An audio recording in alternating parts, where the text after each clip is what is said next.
சாதாரணமா சோத்துல தண்ணி ஊற்றி வச்சுட்டு மறுநாள் காலையில எடுத்து அதை கரைச்சு தேவைப்பட்டால் இன்னும் கொஞ்சம் மோர் ஊற்றி வெயில் வந்துருச்சு.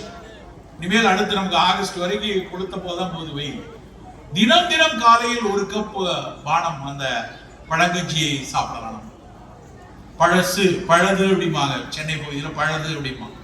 நம்ம ஊர்ல பழசு, ஈராகாரம், பழங்கஞ்சி தினம் தினம் சாப்பிட வேண்டும் நண்பர்களே. மற்ற விட்டமின் மாத்திரை, மினரல் மாத்திரை எல்லாரும் போய் அமேசான்ல போய் ஒமேகா 3 ஆர்டர் பண்ணலாமா சார், ஒமேகா 3 பொட்டாசியம் வாங்கிக்கலாமா சார், மெக்னீசியம் வாங்கினா தசை வெளியெல்லாம் போகுமே, இப்படி ஒரு கூட்டம் நிறைய வாங்கிட்டு அதுல ஒன்றும் தப்பு இல்லை.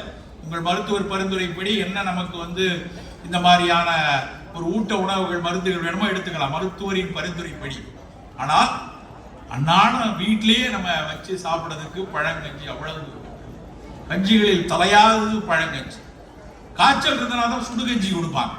காய்ச்சல் அடிச்சதுன்னா அந்த காலத்து காய்ச்சல் ஒரு சந்தோஷமாகத்தான் இருந்தது. அந்த காலத்துல காய்ச்சல் முதல்ல ஸ்கூலுக்கு லீவ் போடலாம்.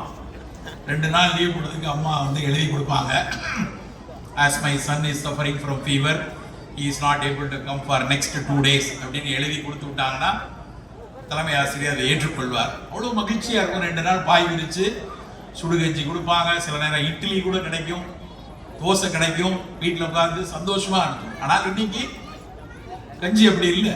இன்னைக்கு காய்ச்சல் அப்படி வந்ததுன்னா பதறி போயிடும். 2 நாளைக்கு மேல காய்ச்சல் வந்தாலே இங்க பிளேட்லெட் குறைஞ்சிருமா, வெள்ளெடுக்கல் கூடுதா, ஏதாவது வேற ஏதாவது சொல்லிட போறாமான்னு எல்லாருக்குள்ளேயும் ஒரு பதம். டெங்கி வந்துருமா, வேறு ஏதாவது பெரிய தொற்றுகள் இருக்குமா அப்படிங்கிற ஒரு பதட்டத்தோடு காய்ச்சல் பார்க்கப்படுகிறது. அந்த காலத்து காய்ச்சல் கூட அழகாக கவித்துவமாகத்தான் இருந்தது. அந்த காலத்து காய்ச்சலில் கிடைத்தது சுடுகஞ்சி, மற்ற நேரத்தில் எல்லாம் பழங்கஞ்சி சாப்பிடும்.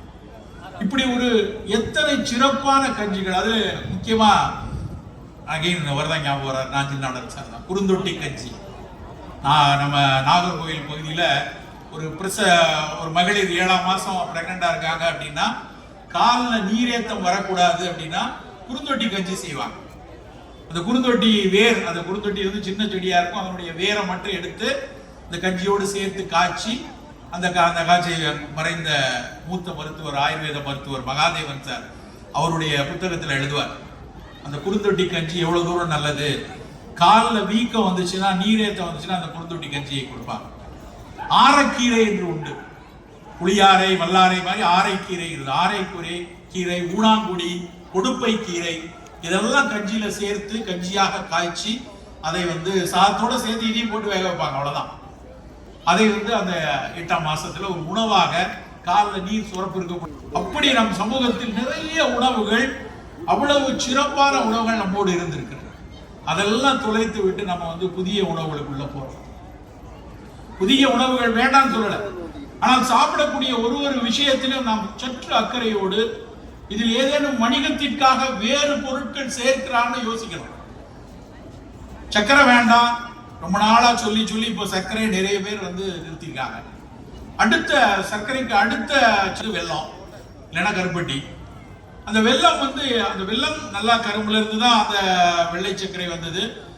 சர்க்கரை வியாதிக்காரர்கள் எதையுமே எடுக்கக்கூடாது. கண்டிப்பா அது வெல்லமோ கருப்பட்டியோ எதுவும் வேண்டாம். ஆனா மற்ற குழந்தைகளுக்கு வீட்டில் பயன்படுத்துறதுக்குன்னு நம்ம வாங்குறோம்.